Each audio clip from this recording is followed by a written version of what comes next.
안녕하세요. 한국공론포럼 박태순입니다. 우리가 공론장의 주요 단계와 과제에 대해서 공부를 하고 있는데요. 지난 시간에 공론장 제안에 이어서 오늘은 공론장 동기부여라고 하는 제목을 가지고 공부하겠습니다.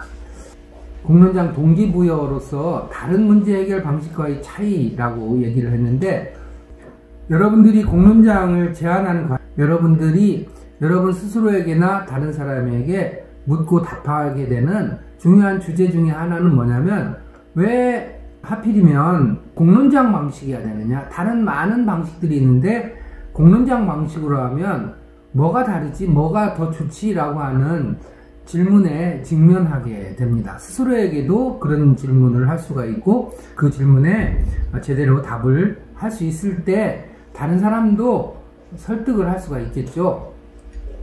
자, 그래서 오늘 살펴볼 내용은 전통적인 문제 해결 방식이 어떤 것들이 있고 그 한계는 무엇인지, 또 공론장을 통해서 문제를 해결하는 것이 갖고 있는 장점과 또 한계는 어떤 것이 있는지, 마지막으로는 성공적인 공론장을 제대로 잘 하기 위해서는 공론장이 갖고 있는 한계를 잘 대비해야 되겠죠. 또는 극복해야 되겠죠. 이런 것과 관련된 내용을 함께 공부하도록 하겠습니다. 첫 번째, 전통적인 문제 해결 방식과 한계에 대해서 공부를 해보겠습니다.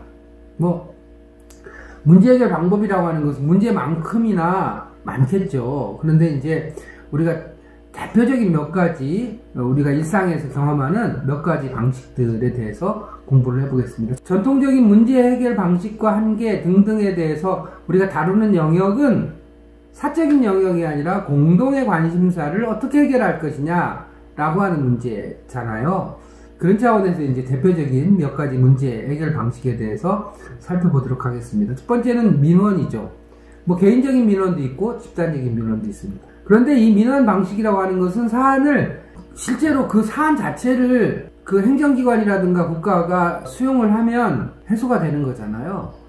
그래서 사실은 권리 확보라고 하는 공식적인 권한을 갖는 것보다는 사안 자체를 그냥 해소하는 것으로 단안으로 끝나게 되는 것이죠. 그리고 이 민원이라고 하는 것은 개인의 역량과 행정기관과 민원을 넣은 집단과의 관계에 의해서 좌지우지 되는 경우가 굉장히 많죠. 또 행정기관에 의한 시혜적인 차원에서 해결되는 경우가 대단히 많다, 이렇게 볼 수가 있습니다. 두 번째로는 우리가 흔히 경험하는 각종 위원회, 자문기구 같은 것을 들 수가 있습니다. 우리가 소위 참여민주주의 할 때, 공부할 때 많이 봤잖아요. 그래서 행정기관 등에서 다양한 위원회를 설치를 하고, 그리고 그 위원회에 주민들을 참여시키게 되죠. 참여시키는 이유는 그 정책의 정당성을 확보하기 위한 것입니다. 그런데 논의 주제 자체가 주민들의 문제보다는 행정의 관심사인 경우가 많고, 그래서 주민 삶과는 관련성이 없거나 약한 경우가 대단히 많습니다. 또한 참여 주체의 대표성 시비가 항상 생길 수 있는 것이죠. 지금 우리 사회는 워낙 다원화되고 다양화돼서 누구 한 사람이 어떤 집단 전체를 대표한다라고 하는 것이 쉽지 않은 상황이 됐잖아요. 즉 다양성 확보에 어려움이 존재한다라고 하는 것이죠. 그런가 하면 구성이라든가 의제라든가 의사결정력이 없는 자문기구가 갖는 한계를 그대로 갖고 있는 것이죠. 여전히 위원회라고 하는 것은 자율적인, 독립적인 기구라기보다는 행정에 속한 조직이다 보니까 실제로 구성이라든가 의제라든지 의사결정에 있어서 독립성을 확보하기가 어려운 자문기구로서의 한계를 그대로 갖고 있을 수밖에 없다, 이렇게 볼 수 있습니다. 세 번째는 각종 토론회죠. 행정 절차상에 있어서도 토론회가 있잖아요. 우리가 많이 경험하잖아요. 그 토론회를 생각해보면 대부분 공공사업이나 공공정책과 관련된 토론회를 보면 전문가들이나 행정이 중심이 되고 주민들이 거기에 청중으로 참여를 하게 되는 거잖아요. 그리고 토론회라고 하는 것이 행정 절차상의 필요에 의해서 형식적으로 이루어지는 경우가 대단히 많죠. 그러다 보니까 오히려 이런 토론회, 각종 토론회가 실제적인 논의를 통해서 의견이 수렴이 되고 확인이 되는 과정이라기보다는 행정에 의한 그 형식적인 절차가 되면서 여태까지 배제되어 있던 주민들이 자신들의 의견을 집단적으로 표출하는, 주민 배제에 대해서 항의하는 공간이 되는 경우가 굉장히 많죠. 민감한 현안의 경우에 토론회 자체가 갈등 발생의 공간이 되는 경우가 적지 않게 있습니다. 비슷하게 설명회라고 하는 것들도 있잖아요. 영어로는 퍼블릭 히어링이라고 그래가지고 공중의 의견을 듣는다라고 하는 얘기인데, 이거 역시도 많은 경우에 행정행위의 명분 확보가 목적인 경우가 많죠. 그리고 또한 우리가 설명회를 많이 경험했지만, 시민들이 다양한 의견을 제안하지만 시민들이 제시한 다양한 의견들이 제대로 환류가 돼서 의미있게 검토가 되고 또 시민들의 의견이 제대로 반영되는 경우는 그렇게 많지 않다고 볼 수가 있습니다. 그런가 하면 이렇게 이제 뭐 설명회라든가 토론회라든가 뭐 민원이라든가 이런 것을 통해서 문제가 제대로 해결되지 않을 때 집단적인 행동에 나서게 되고 집단 소송을 하게 되는 경우가 많잖아요. 이럴 때 이제 이 집단 행동이라고 하는 것은 뭐 법에 저촉되지 않는다면 얼마든지 집회 및 시위의 자유가 있는 나라에서 당연히 가능한 것이죠. 그럼에도 불구하고 이 집단 행동이 일부 결사체에 의한 집단적인 요구가 되는 경우가 많죠. 이 집단 행동이라고 하는 것이 전체 지역사회의 이익을 오롯이 대변한다라고 보다는 그 사안과 관련해서 특정한 이익을 갖고 있는 집단의 요구를 강하게 표출하는 경우가 많다는 거예요. 그래서 일부 결사체에 의한 집단적인 요구가 되는 경우가 많고, 또 집단 행동이라고 하는 것 자체가 힘에 의한 문제 추구를 하는 거라고 볼 수가 있잖아요. 그런 측면에서 보면 점점 이렇게 우리 사회가 법치주의가 정착되면서 집단 행동을 통한 문제 해결은 수용 가능성이 점점 더 낮아지고 있는 추세라고 볼 수가 있어요. 그래서 집단 행동보다는 합리적 문제 해결에 대한 사회적인 요구가 더 커진다고 볼 수가 있는 것이죠. 그런가 하면은 이런 그 행정기관이라든가 이런 국가기관의 행정행위에 대한 문제제기로서 집단 행동을 하고 또 집단 소송을 하는 경우에 아직도 여전히 공권력에 유리한 판결이 이루어질 가능성이 여전히 큰 것이 현실이라고 볼 수가 있습니다. 그런가 하면 이 집단 행동이라고 하는 것이 장기화되는 데는 무리가 있잖아요. 일상을 살아가는 사람들이 행정기관, 국가기관과 맞서서 집단 행동을 지속한다라고 하는 것이 결코 쉬운 일이 아니잖아요. 결국은 그래서 집단 행동을 지속하기 어렵고 또한 집단 소송을 통해서는 패소할 가능성이 높기 때문에 결국은 실패하는 결과로 귀결되는, 그래서 열패감을 느끼는 결과로 연결될 가능성이 있는 것이죠. 이런 전통적인 문제 해결 방식이 갖는 대표적인 몇 가지 한계를 좀 살펴보면, 주민 자신의 문제를 공적 의제로 다룬 적이 별로 없다라고 하는 것입니다. 누차 말씀을 드렸고요. 그런가 하면 주민의 다양성과 차이, 소수자가 존중받은 적이 별로 없는 것이죠. 세 번째는 기존의 문제 해결이라고 하는 것은 행정기관의 정책의 명분을 쌓기 위한 형식적인 절차 또는 집단 행동과 같이 집단적인 물리력 또는 민원과 같이 개인적인 차원의 호소와 수용이라고 하는 이런 한계를 갖고 있는 것이죠. 즉 이런 사회적인 요구가 주민들의 사회적인 권리로 자리 잡지 못했다라고 하는 점이고요. 또 이런 일체의 과정이라고 하는 것은 궁극적으로 주민 권력, 주민들의 역량을 강화시키는 계기가 되지 못했다라고 하는 한계를 안고 있는 것입니다. 그런 점과 이렇게 대비해 볼 때 공론장을 통한 문제 해결이라고 하는 것이 갖는 장점 또는 한계, 또 그에 대한 대비에 대해서 같이 공부해 보도록 하겠습니다. 공론장의 장점에는 무엇이 있을까요? 뭐 여러 가지 이제 뭐 이런 편에서도 말씀을 드렸지만, 첫 번째는 포괄성과 관점의 다양성입니다. 공론장이라고 하는 첫 번째의 특징이 포괄성과 다양성에 기반해서 문제를 풀려고 노력한다라고 하는 것입니다.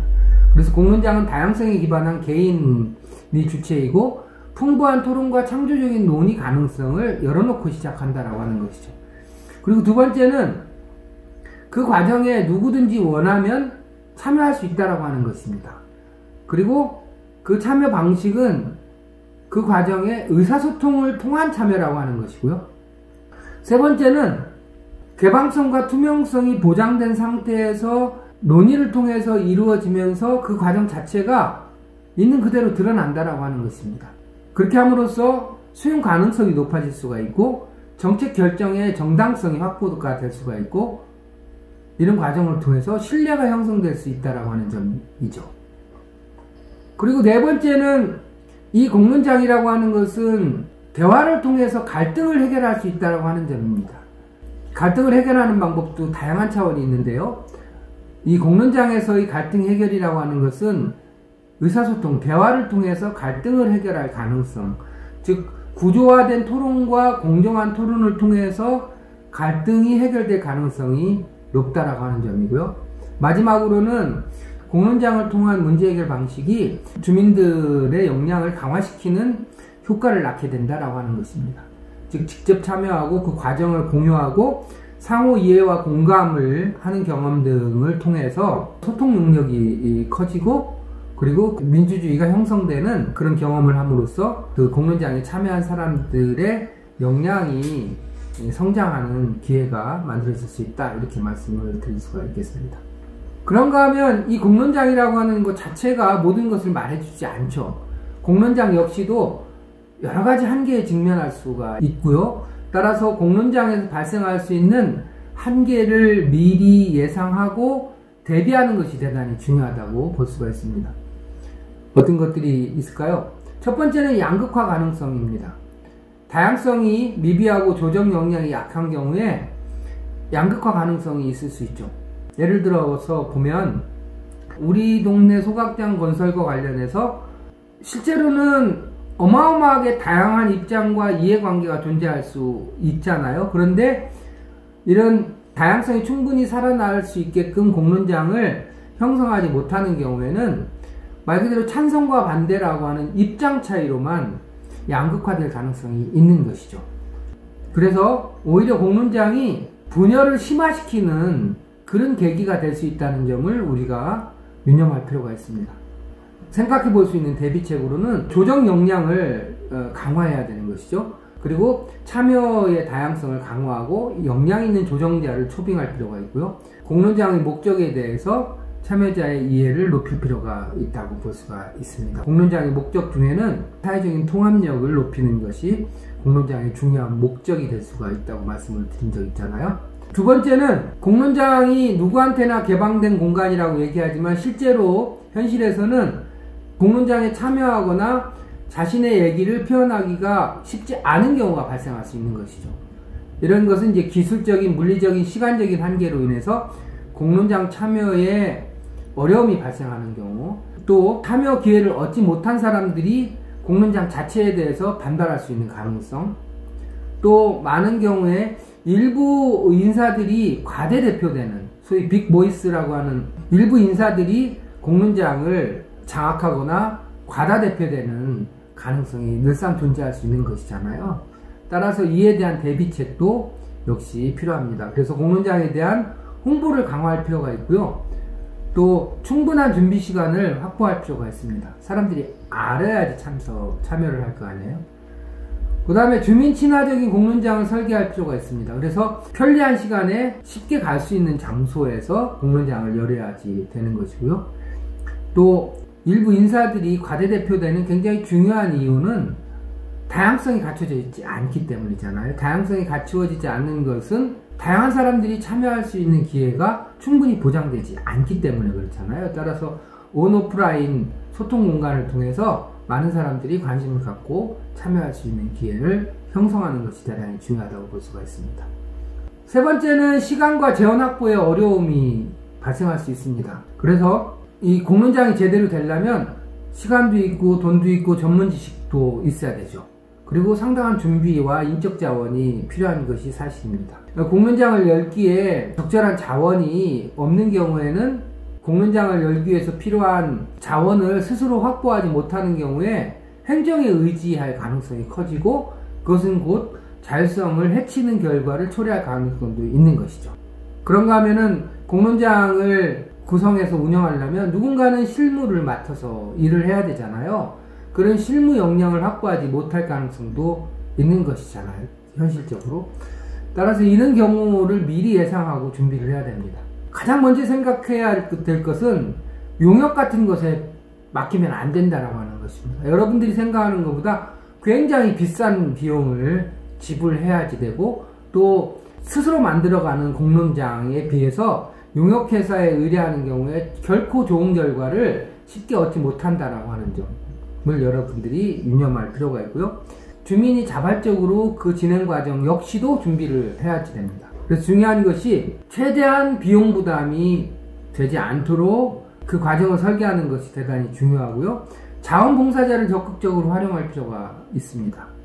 그리고 지역사회에는 사실은 다양한 인적 자원들이 존재해요. 예를 들면은 전문 지식과 관련해서 한 아파트 단지만 하더라도 그 지역사회 현안에 필요한 전문 지식을 획득하기에 충분한 인적 자원이 있는 경우가 대부분입니다.